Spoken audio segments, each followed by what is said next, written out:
At my 70th birthday party, my husband raised his glass and announced he was leaving me for a younger woman, and my daughters began to clap joyfully. I calmly set aside my plate and said loudly, "Rejoice, girls. But know this: I did not give birth to you. I took you out of foster care out of pity, and today my pity has run dry." And as for what I did next, friends, make sure to subscribe to the channel and leave a comment telling me which city you are from. I am very interested to know our geography. Enjoy the story. The hall smelled of expensive lilies, heavy French perfume, and the cold, metallic scent of approaching winter.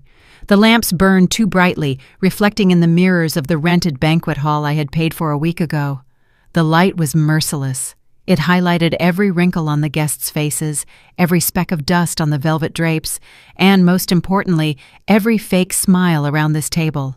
I sat at the head of the table, holding my back as straight as I did at the board of directors meetings at the manufacturing plant 30 years ago. Eleanor Vance, head of human resources, the steel magnolia, who could silence an entire factory floor with a single glance. Right now, I looked at my loving family and felt no warmth, only the familiar, cold prickle of intuition, that same feeling that used to arise before a major strike or a sudden audit. To my right sat Lucian, my husband. He had turned 72, but he looked as if he intended to live 3 more lives, fit, with dyed temples, wearing a suit that cost as much as 3 engineers' monthly salaries. He resembled an aging peacock, still convinced his tail was the center of the universe. I knew that suit. I remembered signing the check for it, listening to his stories about how important it was to look presentable for potential investors. Investors that never existed. But it wasn't the suit that caught my attention. It was the smell. Lucian smelled of sandalwood and leather. It was a specific cologne, very expensive, very rare. The bottle stood deep in his bathroom cabinet, untouched for years. Lucian used it only in 2 cases: when he was trying to wheedle money out of me for another failed business project, or when he wanted to impress a woman. Today, he hadn't asked for money, which left the second option. I shifted my gaze to my daughters. Sienna and Keisha sat across from us like 2 exotic birds that had flown into our climate by mistake.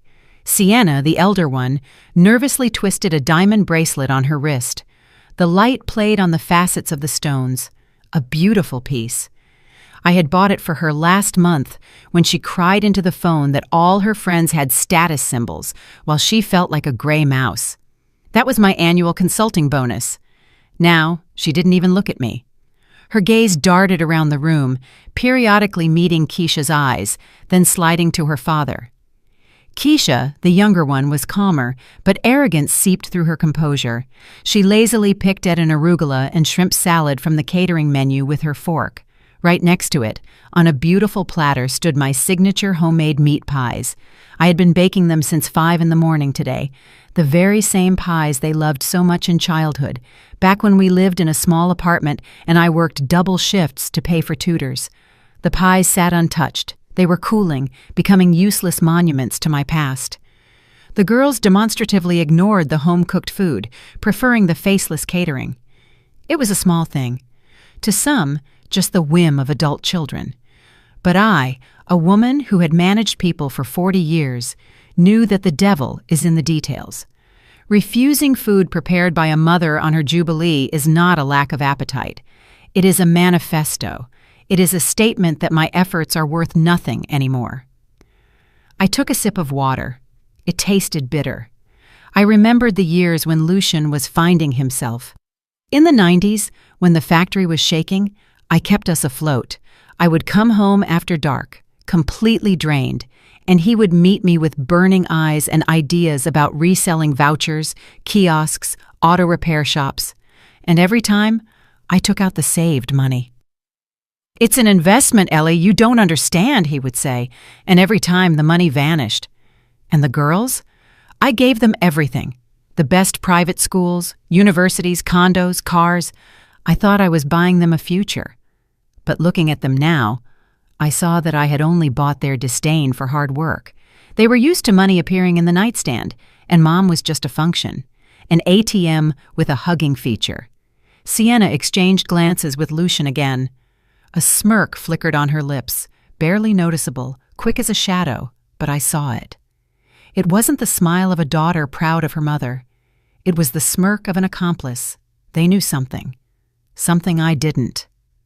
The air in the hall thickened. The hum of guests, former colleagues, distant relatives, seemed like the distant roar of the surf. I felt as if I were standing on the tracks, seeing the light of an approaching train, but unable to step off the rails because I had to watch this performance to the end. Lucian adjusted his tie. He was nervous. I saw a vein pulsing in his neck. He cast a quick glance at the entrance door, as if waiting for someone, then looked at his daughters. Keisha gave him a barely perceptible nod. It was the signal. The script was written, roles assigned, and I was given a part in this play that I could only guess at for now. I calmly placed my napkin on my lap. My hands did not tremble. Years of working with people had taught me one main rule: never show fear until you assess the scale of the threat. I didn't know exactly what they were plotting yet, but I knew for sure this celebration was not for me. It was a funeral for my old life. They just forgot to warn me. Lucian slowly rose from his seat. The hall began to quiet down. Guests turned their heads, expecting a traditional toast from a loving husband, expecting words of gratitude, of years lived together, of loyalty. He picked up a crystal goblet. The thin ring of a knife against the glass cut the silence like a scalpel. Everyone froze.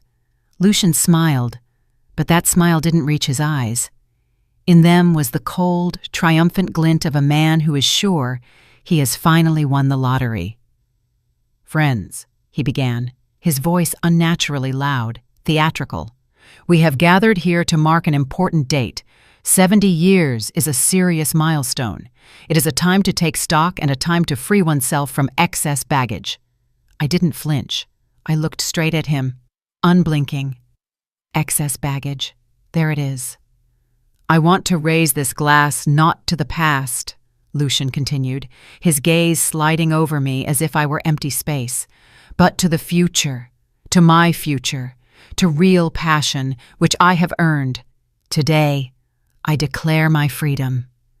A deathly silence hung over the hall, but I knew the worst was yet to come. Lucian's words hung in the air, thick and sticky like spilled syrup.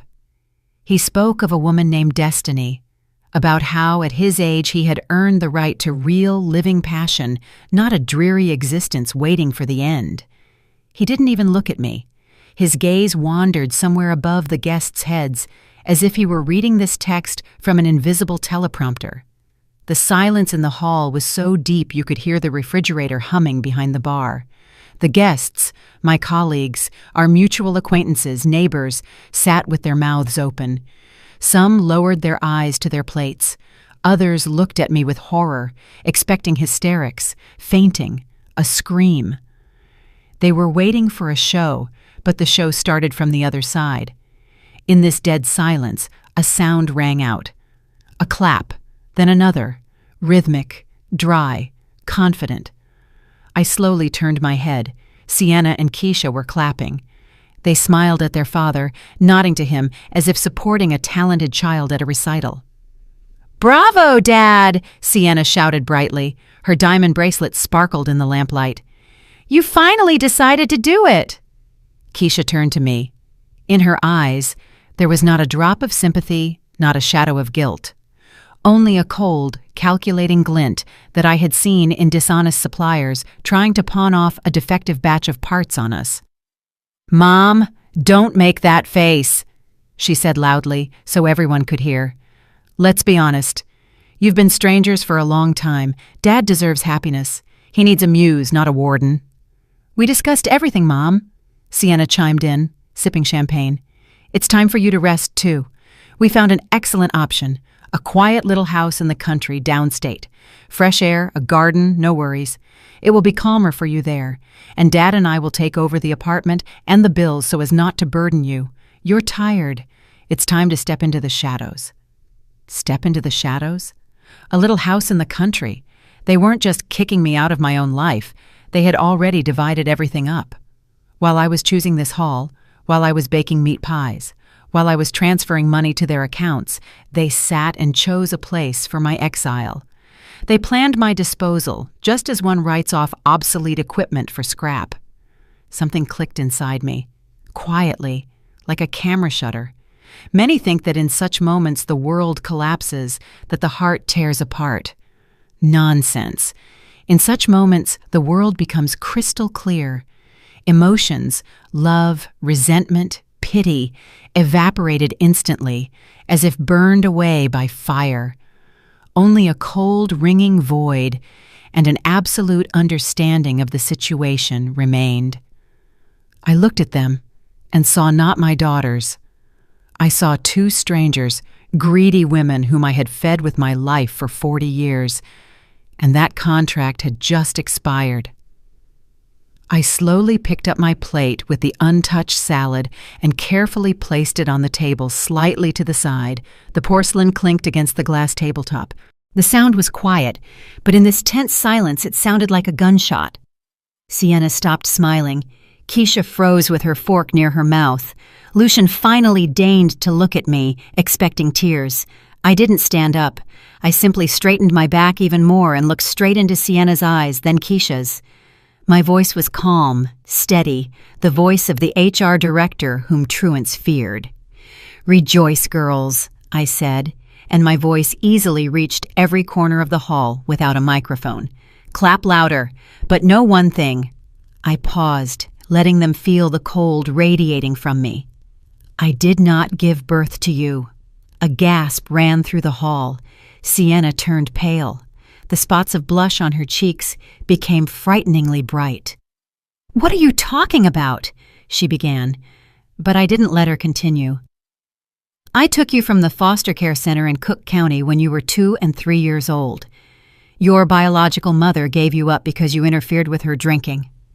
I took you out of pity, out of that same pity that forced me to pay for your whims, your cars, your condos, and your endless debts all these years." Lucian opened his mouth, about to say something, but I shifted my gaze to him. In my eyes, there was no reproach, no pain, only boredom. "And today," I continued, rising from the chair, "my pity has ended. You wanted independence for your father? You got it. You wanted me to step into the shadows? I am leaving. But my wallet leaves with me. You are grown women. You have neither my blood nor, as I see, my conscience, which means I have no obligations to you." I picked up my purse, calmly, without fuss. "Happy birthday to me," I threw into the void. I turned around and walked toward the exit. I felt their gazes on my back, confused, frightened, malicious. They hadn't realized what had happened yet. They thought these were just the words of an offended old woman. They thought that tomorrow I would cool down and bring them money again. Fools! I walked out of the stuffy hall into the cool lobby. The coat check boy, a young guy, handed me my coat with a frightened look. I threw it over my shoulders, feeling how with every step it became easier to breathe. I took out my phone. The name Marcus. Notary lit up on the screen. I pressed call. It rang for exactly 2 seconds. "Yes, Eleanor." Marcus's voice was brisk and collected, as always. "Marcus," I said, looking at my reflection in the dark glass of the entrance door. "Initiate the audit of family accounts. Total freeze, right now." The morning of the next day began not with tears into a pillow and not with heart medication. It began with the smell of freshly brewed coffee and the rustling of documents. By 8 in the morning, I was already standing at the doors of the central bank branch. I was wearing my favorite charcoal gray business suit, and under my arm was a folder of papers I had been preparing for years. Not because I planned revenge, but because order in business is the foundation of security. Always. The teller, a young girl with frightened eyes, tried to say that for such operations, the presence of the secondary cardholders was required. "Honey," I smiled at her the way I smiled at union leaders before refusing a rate hike. "Look at Clause 4.2 of the Trust Management Agreement. The primary account holder has the right to revoke access to third parties unilaterally without notification. I am the primary holder. The third parties are parasites I no longer feed. Block it. I watched her fingers run across the keyboard. Every keystroke was music to me. Click. And Keisha can no longer buy herself coffee at Starbucks on my dime. Click. And Sienna won't pay for another massage session with my card. Click. And Lucian is left without funds for gas for his car, which, by the way, was also registered to me. From the bank, I headed straight to Marcus. His office smelled of old paper and reliability. Marcus met me silently, just nodding at a stack of forms already prepared. We understood each other without words. 40 years ago, we cleared up the mess at the plant together when the director fled with the cash box. Now we were clearing up the mess of my personal life. Notice of termination of financial support, he stated dryly, handing me a pen. Reason: reaching the age of majority and absence of disability. Given the nuances of adoption under the codes of 1985, you have every right to demand alimony from them, Ellie, not support them. But for now, we'll just turn off the tap. I signed the paper. The signature came out firm, sweeping. I felt a strange lightness, as if a heavy backpack had been removed from my shoulders, one I had been dragging uphill for decades, thinking it was my cross to bear. But it was just a sack of rocks. Meanwhile, as my eyes and ears reported to me, the concierge in our building, whom I always tipped generously for the holidays, the family had gathered in my apartment. Lucian, apparently in his peacock self-satisfaction, decided that the apartment was jointly acquired property that he would magnanimously keep for himself. Fool.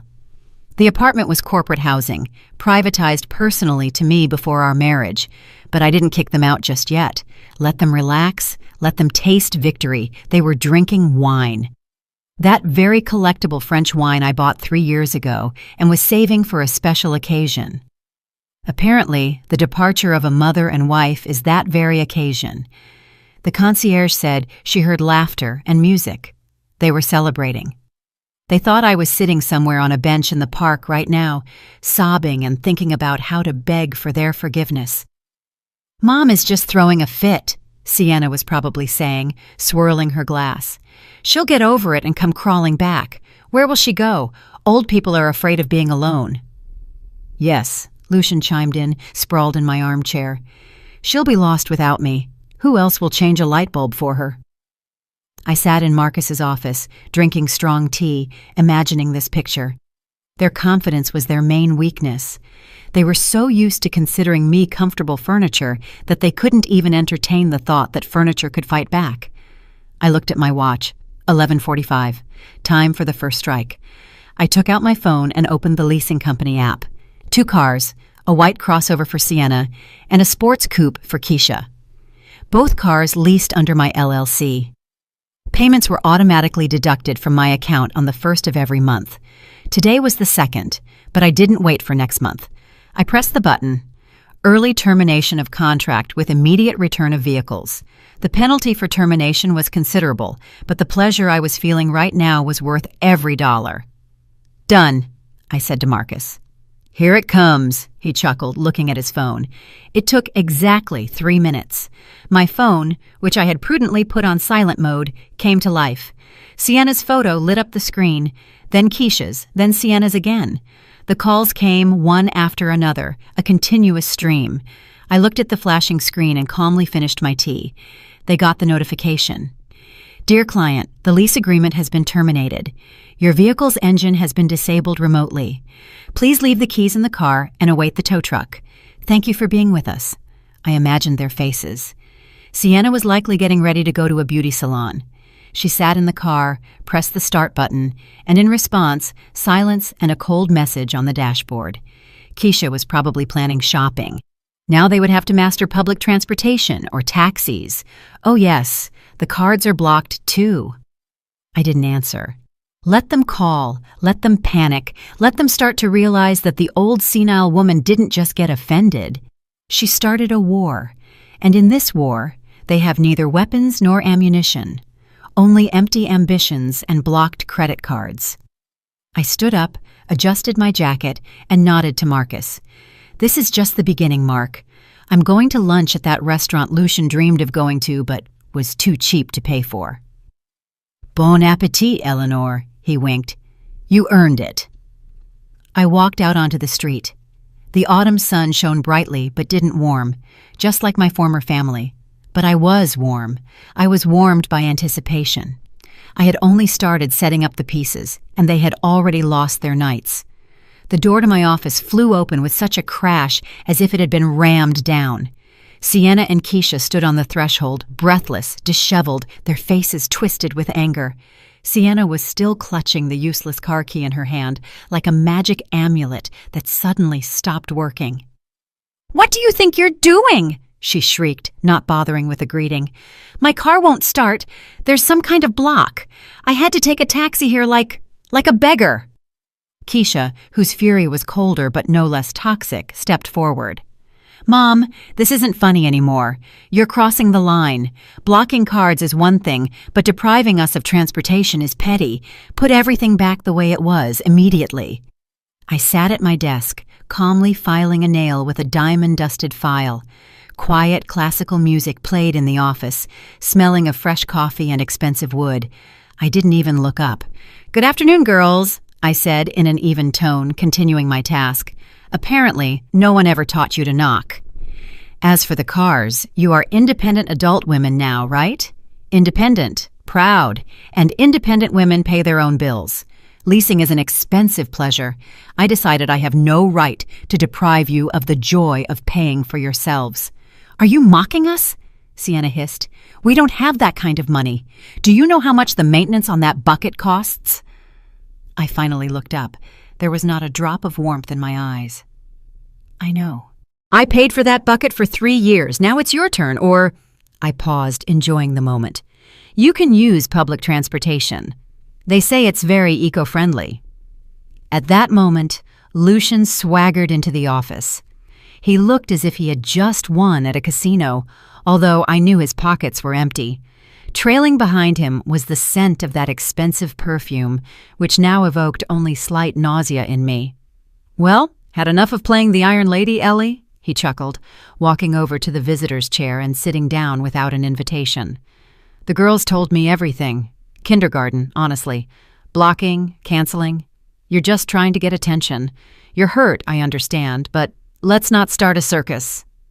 He leaned back in the chair, crossing his legs. "I need money, Ellie, my half. I'm leaving, but I don't intend to leave empty-handed. We lived together for 40 years, and half of everything we have is mine by law. I want to take my share now so I don't have to drag through courts. I need to start a new life, with destiny." I put down the nail file and looked at him with undisguised interest, like a rare insect. "Your half?" I asked quietly. "Lucian, do you seriously think you have a half here?" "Of course," he snorted. "I invested in the family. I created the atmosphere. I was your support system. And anyway, you're just an old, bitter corporate rat who understands nothing about modern business. You sat on your salary while I looked for opportunities. You're just jealous that I found someone younger and brighter." Corporate rat. Looked for opportunities. I remembered all his opportunities. Pyramids. Shady stocks. The garage co-op that burned down along with the investors' money. I remembered paying off his debts to thugs in the 90s, selling my jewelry. I remembered how he created the atmosphere lying on the couch while I wrote reports at night. But I remained silent. I didn't scream, didn't list his failures, didn't shove facts in his face. Why? Never interrupt an enemy when he is making a mistake. And his mistake was fatal. He underestimated me. He saw in me only an offended wife, not a CFO with 40 years of experience. "All right, Lucian," I said conciliatorily, as if giving up. "You're right, courts are long and messy. I don't want scandals." The daughters' eyes lit up. They exchanged glances. It worked, read in their looks. "Mom broke." "Good girl." Lucian nodded, already mentally spending the money. "I knew you were a reasonable woman. Where is the money? In that account at the bank, or in the safety deposit box?" I sighed heavily, feigning submission to fate. "Part is there, part in bonds. I need time to cash everything out and prepare the documents. Come by in a couple of days. We'll sign everything." "Don't drag it out, Ellie," he threw back, standing up. "Destiny doesn't like to wait." They left as noisily as they had appeared, confident in their victory. I heard their voices in the corridor. "See, I told you," Sienna's voice. "She scared us and then deflated." "Dad, you're a genius," Keisha giggled. "How you pressed her." I remained alone in the silence of the office. A slight smile played on my lips. They missed the main thing. While they were shouting and demanding, I had neatly slid a thick red folder to the edge of the desk. Red, conspicuous, with large marker lettering. Inheritance. Final distribution. I saw Lucian hold his gaze on it before leaving. I saw how, unnoticed, while the daughters distracted me with screams, he took out his phone and snapped a quick picture of the cover and the protruding corner of the ledger with figures. In that ledger were numbers, huge, beautiful numbers, millions that he dreamed of. Only these weren't assets. These were old written-off debts of the factory, formatted as an example for an audit report 10 years ago. But Lucian didn't know that. He only saw the total and the multitude of zeros. Now he would think he hit the jackpot. He would tell Destiny. Destiny would tell her friends. Greed is the best guide. It will lead them straight into the trap. I opened a drawer and took out another folder, the real one.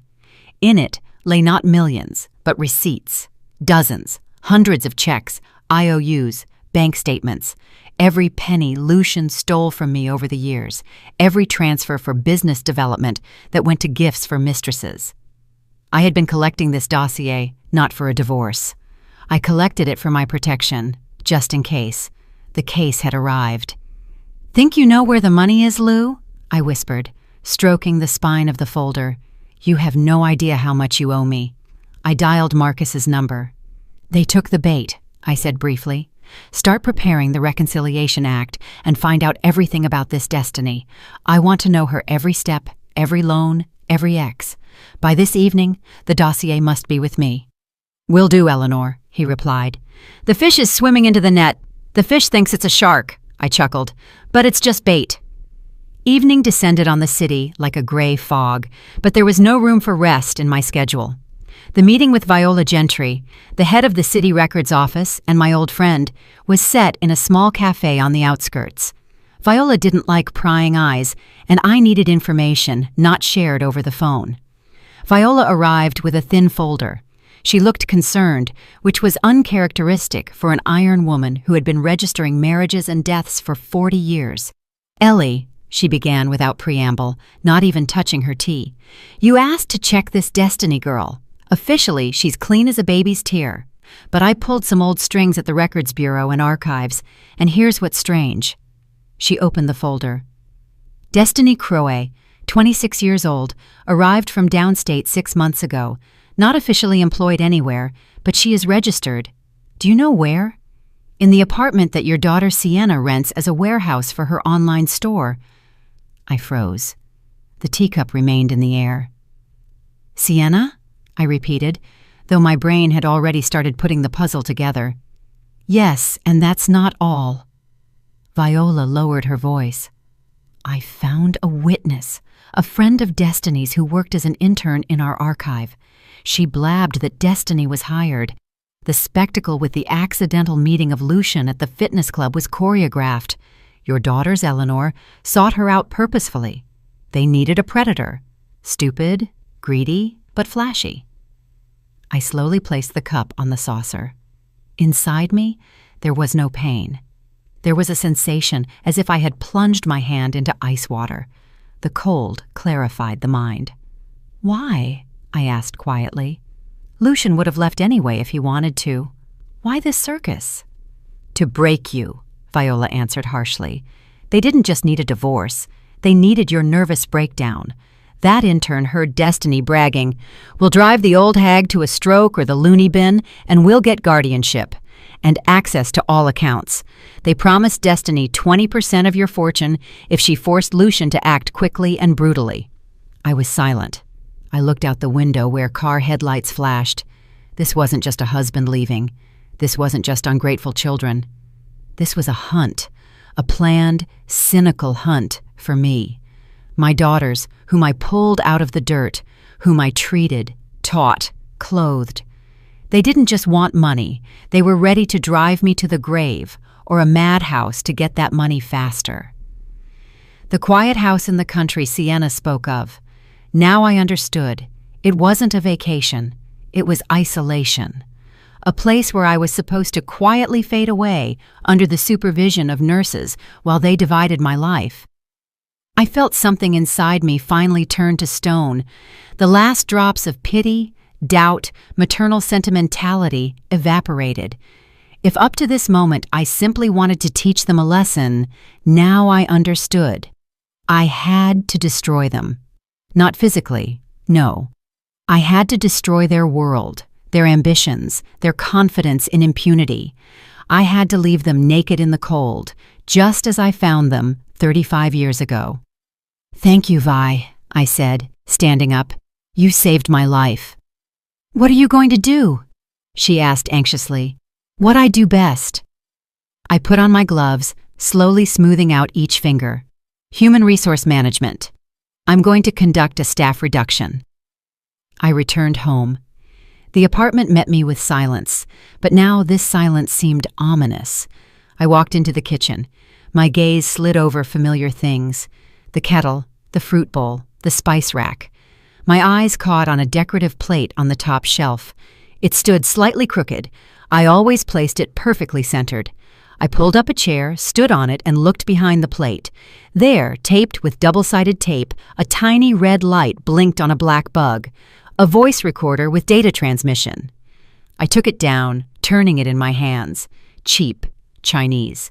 They sell these in spy shops for jealous wives. So they were listening to me, listening to my conversations with Marcus, listening to me crying once into my pillow. They surely enjoyed that sound. They knew my every step in this apartment. That's how Lucian knew about the bank. I spoke on the phone with a manager a week ago discussing interest rates. I didn't smash the bug. I didn't throw it away. I climbed down from the chair, poured myself a glass of water, and smiled. The smile of a wolf that saw a trap and decided to use it against the hunter. You want to listen, girls? You want to know my plans? Well, I'll put on a radio play for you. One so convincing that you'll believe every word, and this play will lead you straight into the abyss. I placed the bug on the table, right in front of me.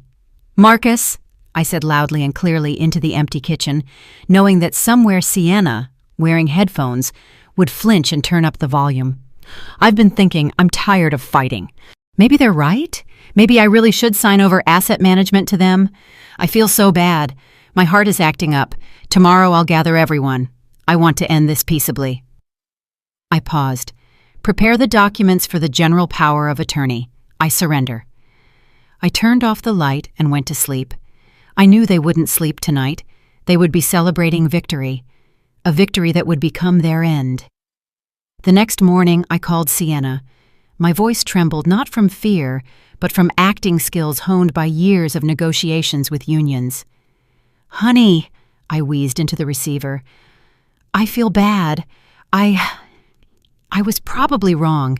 Come over, everyone, and bring Dad and that girl Destiny. I want to settle everything.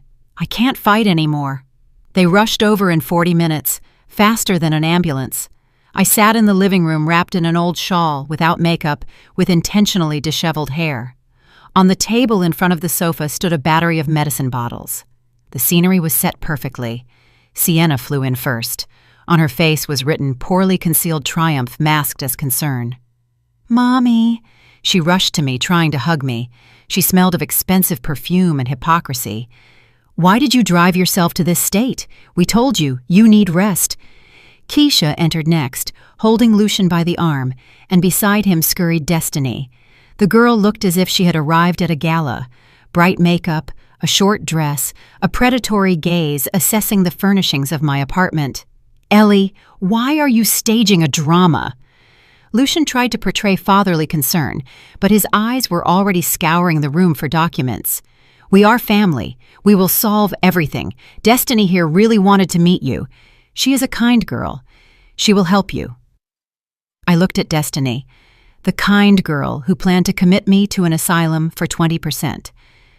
"Hello, Destiny," I said quietly, portraying submission. "Come in, sit down." They sat around me like vultures around a dying antelope. I saw their impatience. They didn't need my apologies, they needed my signature. "I thought a lot last night," I began, looking at the floor. "I am old, I am tired. You are right. I understand nothing about modern life. These blocks, courts, it's not for me. I want peace." "Of course, Mom," Keisha exclaimed, squeezing my hand. Her palm was cold and damp. "We will take care of you. You just need to trust us." I sighed heavily and pulled a folder from under the shawl. "Marcus prepared the documents," I said. "Here is the power of attorney for asset management. And one more thing. Lucian, you spoke about a business?" My husband's eyes lit up with greedy fire. "Yes, Ellie, a unique project. Investments will pay off in 6 months. I just need—" "I know," I interrupted him with a weak voice. "I have an account, the very one you spoke about. There is a large sum there. I was saving it for old age. But since you are taking care of me upon yourselves, why do I need it?" An electric charge went through the room. Greed became almost tangible. Sienna stopped breathing. Destiny leaned forward, forgetting modesty. "But there are bank conditions," I continued, opening the folder to the required page.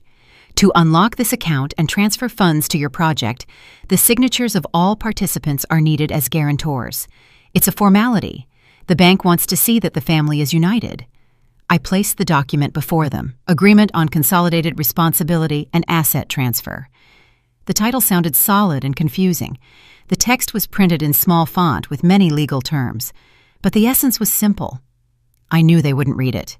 They would see the words asset transfer and the sum I had written in the preamble. $15 million, a sum that hadn't been in that account for a long time. "Right here," I pointed a trembling finger at the column for signatures. "Sign, and I will immediately send the scan to the bank. The money will be with you tomorrow." Lucian grabbed the pen first. He didn't even skim the text. He only saw 15,000.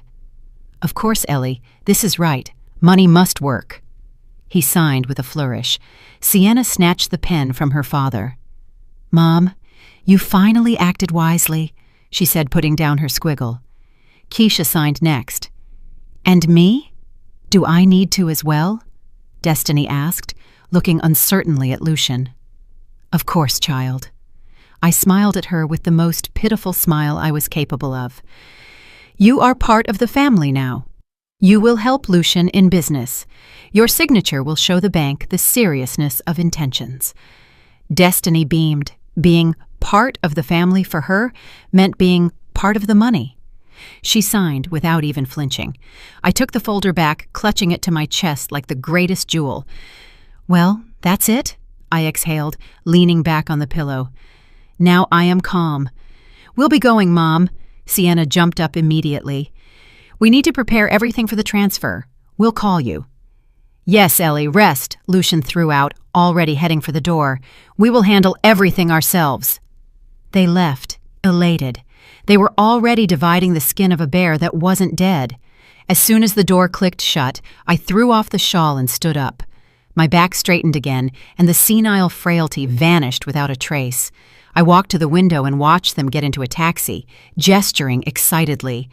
I opened the folder and looked at their signatures. 4 signatures under Clause 7.4. The signatories hereby assume full and unconditional joint and several liability for all existing debt obligations of Eleanor Vance, including but not limited to tax arrears of past periods, obligations under credit agreements of third parties for whom she acted as a guarantor, and also acknowledge all previously issued funds to Lucian Mercer as personal debt subject to immediate repayment with accrued interest. They thought they were signing for access to my money. In reality, they signed a confession of their debts and took upon themselves my obligations for an old, hanging surety for the factory, which I had planned to close long ago. But now it is their debt, and Lucian's debt to me is now notarized, backed by the surety of his daughters and mistress. I dialed Marcus's number. They signed, I said calmly. "All 4. Destiny is in too." "Brilliant, Eleanor," Marcus laughed. "You just hung a $12 million debt on them and an acknowledgement of all Lucian's loans. They are bankrupt without even knowing it." "Send the documents to the bank and the marshals," I commanded. "Let the surprise be official." I went to the kitchen, took that bug off the table, and threw it into the trash can. The play is over, intermission, and in the 3rd act, there will be an execution. I spent the next 3 days not with a handkerchief in my hands, but with a telephone receiver at my ear. My home office turned into a command center. I wasn't just preparing a divorce, I was conducting a cleanup of the territory. First, I opened my address book, the one in leather binding where numbers accumulated over 40 years of work at the plant were kept. Factory directors, chief accountants of large holdings, wives of officials with whom we organized charity balls together. It wasn't just a phone book, it was a map of influence in our city. I called methodically down the list. My voice was calm, with a slight note of sadness that evoked not pity, but indignation on the other end of the line. "Hello, Vera. Yes, long time no see. Heard the news? Yes, Lucian left for a young one. But that's half the trouble. The girls, they decided I'm no longer needed. They're kicking me out of the apartment. Yes, imagine that." I didn't ask for help. I simply informed. I knew how this mechanism worked. By evening, the entire city elite would know that Lucian wasn't just an aging Casanova, but a scoundrel who abandoned the wife who made him a man. That Sienna and Keisha were not socialites, but heartless predators. I knew that Lucian planned to seek investors for his new business in precisely this circle. Now, all doors would be closed to him. No self-respecting businessman would give money to a man who treated Eleanor Vance like that. Reputation is currency, and I had just crashed their exchange rate to 0. Then I busied myself with the final presentation, in the literal sense of the word. I sat at the computer, assembling slides. Slide 1. Statements from Lucian's accounts for 10 years, spending on restaurants, hotels, gifts to partners. Read, mistresses.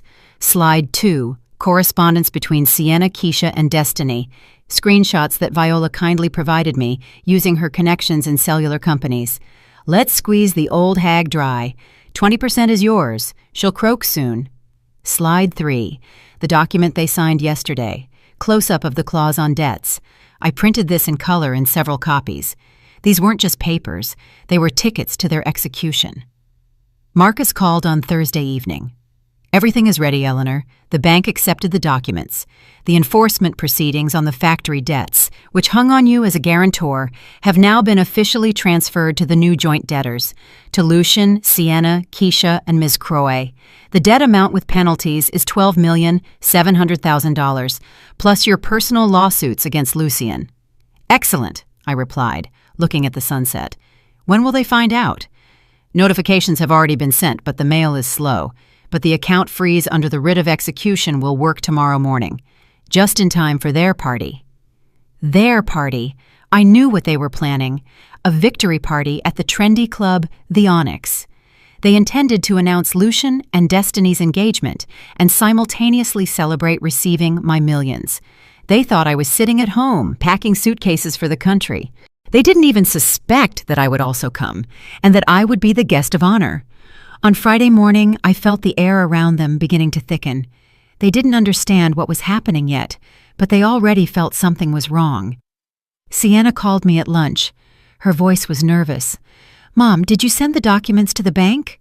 Why hasn't the money arrived yet? I need to pay for the hall rental." "The bank is verifying signatures, honey," I answered affectionately. "It is a large sum. Bureaucracy. Don't worry. By evening, everything will be there. Celebrate calmly. I will pay for everything later." She believed it. Greed always drowns out intuition. But the first bell rang for Lucian. I knew this because the owner of the business center, where Lucian pompously intended to rent an office for his empire, called me. An old acquaintance whom I once saved from a tax audit. "Eleanor," he said, "your ex is tearing in here to sign a lease, but I refused him." "Why?" I asked, though I knew the answer. Told him he didn't pass the security check. Lack of reliable recommendations. You should have heard him yelling, screaming that he is Eleanor Vance's husband. And I tell him, was a husband, now gone. And without her, Lucian, you're a zero without a stick. I smiled. Thank you, Vlad. Anytime. We don't abandon our own. In the evening, I began to get ready. I didn't put on morning black. I chose an ivory suit. Elegant, expensive, flawless. The very one in which I received the Person of the Year award 5 years ago. I did my hair, put on pearls. I looked in the mirror and saw not an abandoned wife. I saw a prosecutor going to court to read the verdict. On the table lay the folder with documents and a flash drive with the presentation. The phone beeped. Message from Marcus. Accounts frozen. Surprise activated. I took my purse. It's time. I called a taxi to the Onyx. I knew they were already there, drinking champagne on credit, accepting congratulations from those few hangers-on they managed to gather. They think life is a success. They don't know that in an hour, their life will turn into a pumpkin. And even the fairy godmother won't help them, because I am the fairy. And I just quit. The music in the Onyx Club thundered so that the floor vibrated. I entered the hall, and security parted before me. They knew me.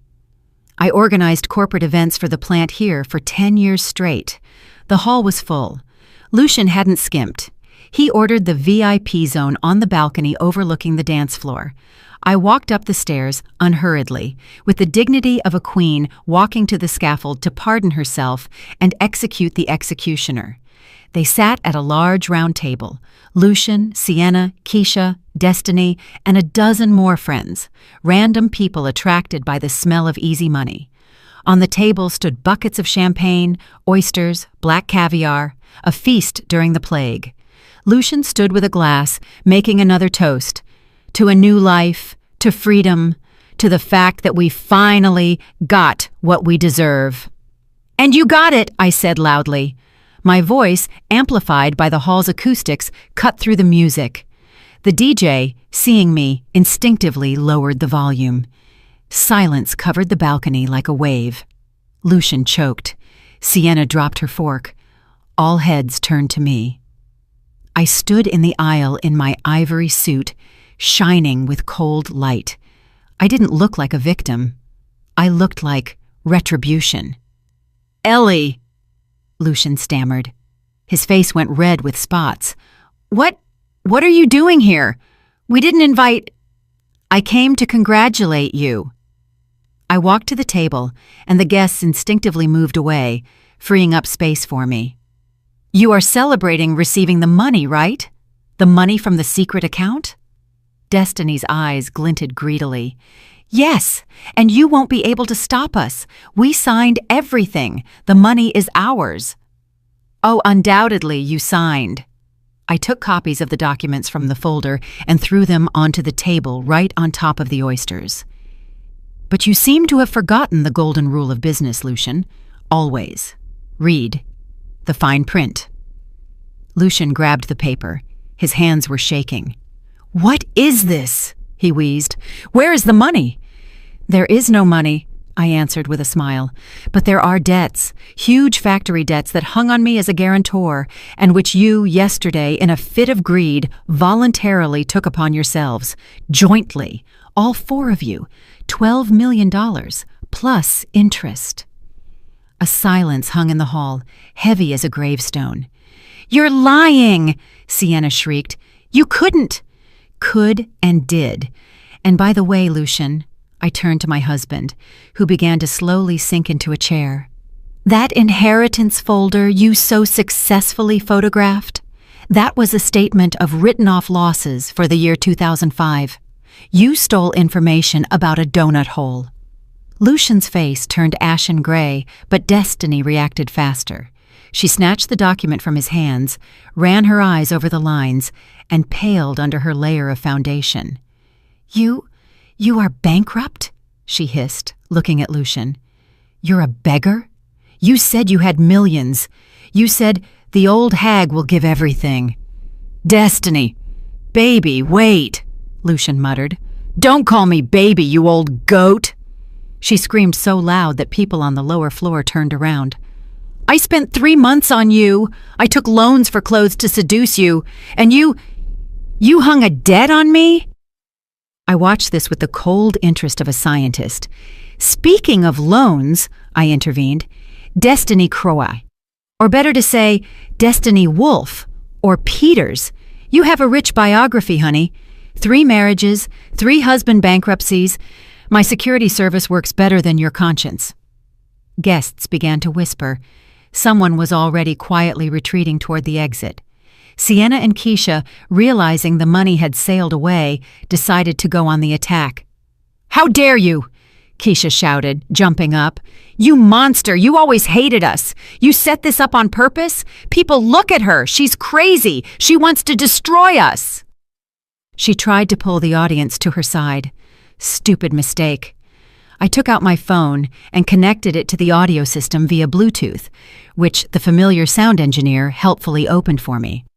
"Want to hear how much my daughters love me?" I asked into the microphone. Sienna's voice rang out through the entire club, clear, static-free, a recording from the kitchen bug. "Let's drive her to the loony bin.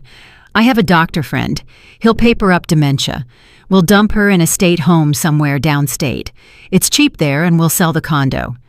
The main thing is to get her to sign the power of attorney before she goes off the rails. Destiny, you pressure Dad. Let him squeeze her." The hall froze. People looked at Sienna and Keisha with undisguised disgust. Masks were torn off. Under the layer of glamour and filial care, rot appeared.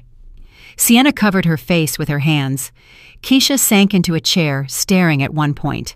Their social life in this city ended in this second. Lucian sat holding his head in his hands. Destiny, realizing there was nothing more to catch here, grabbed her purse. "I'm leaving. And don't you dare demand anything from me. I'll sue." She rushed to the exit, pushing waiters aside. I walked up to Lucian. He raised his eyes to me. There were tears in them.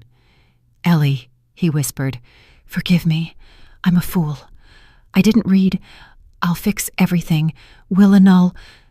"Too late, Lou," I said quietly, but so he heard every word. "And there is one more small nuance. In that document, in Clause 8, there is a postscript about the voluntary transfer of all pension savings of the signatory toward repayment of the debt to the main creditor. That is, to me." His eyes widened in horror. You took my pension?" "I took back my money, Lucian. The very money you filched from my wallet for 40 years. Now you will live on what you earn yourself at 72. Good luck finding a job without recommendations."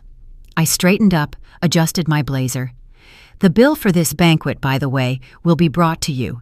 Cards are blocked, remember? You'll have to wash dishes." I turned around and walked toward the exit. The music was silent. People parted before me like the elements. I didn't feel triumph. I felt an incredible ringing lightness. Behind my back remained ruins, but these were the ruins of a prison in which I had lived for 40 years. I stepped out into the cool night. The taxi was waiting. "To the train station," I told the driver. "The war is over. I won." A week later, I stood on the platform. The wind smelled of coal and distant travels. In my hand was the handle of a suitcase made of genuine leather, light, compact, in which lay only what I needed. No other people's things, no obligations, no just in case for the girls. The city, which had squeezed me dry, remained behind me. I knew that back there, in the concrete boxes, their own drama was unfolding right now. Sienna and Keisha were running to lawyers, trying to dispute the debt. But Marcus worked flawlessly. Signatures notarized, witnesses present. They would have to sell their status symbols to pay the marshals. Lucian, as reported to me, rented a room in a boarding house on the outskirts. Destiny disappeared, dissolved into the fog as soon as she realized the wallet was empty. I didn't gloat. I simply turned the page. The train started moving softly, without jerks. I sat in a private sleeper compartment alone. Outside the window, gray industrial zones floated by, the smokestacks of my former plant, housing projects. All this no longer had anything to do with me. I took a book out of my bag, a thick novel I bought 10 years ago and kept putting off until vacation, until retirement, until there was time. The time had come. "Tea, ma'am?" A porter in a starched uniform appeared in the doorway. "Yes, please, with lemon and sugar." And I smiled. "Bring me chocolate, the most expensive kind you have." I leaned back on the soft sofa. For the first time in 40 years, I wasn't thinking about having to cook dinner for someone, check homework, pay bills, or listen to a husband's complaints. In my head was a ringing, crystal silence. I was going to the sea. I bought a small house in the suburbs of Savannah with a view of the marshes and the ocean beyond. There I will grow roses for myself. The tea was brought in a glass holder, ringing from the vibration of the train. I took a sip, hot, sweet, with a sour tang. The taste of freedom. The sun began to set, flooding the plains with crimson gold. I looked into the darkening window. My face was reflected in the glass. There was no tired old woman with a dull gaze. There was a woman with a straight back and sparks in her steel eyes. A woman who won the main battle in her life, the battle for herself. The train picked up speed, carrying me into a new life. A life where I owe nothing to anyone. Well, friends, how do you like Eleanor Vance's story? You must agree, the finale was powerful. Many will call her cruel. To tell her own children they are adopted, to hang debts on them, to leave her husband without a pension, that is harsh. But let's be honest, did she have a choice? After all, they weren't just pulling money out of her. They planned to destroy her, commit her to a home, deprive her of her sanity for the sake of inheritance. Isn't that scarier than any financial revenge? What do you think? Did Eleanor do the right thing, or should a mother's heart forgive even such betrayal? Maybe it was worth giving them one more chance? Or do people like Lucian and his daughters understand only the language of force? I am insanely interested to know your opinion. Write in the comments, are you on Eleanor's side, or do you think she crossed the line? And of course, if you have remaining questions about the plot or want to know how Life by the Sea turned out for Eleanor, let me know. Perhaps we will pay her a visit in a sequel. Don't forget to like if the story hooked you and subscribe to the channel so you don't miss new tales. Your activity helps us create. We wish you all the best. At the end of this video, a window will appear in the center of the screen. Click on it to watch our other most exciting stories.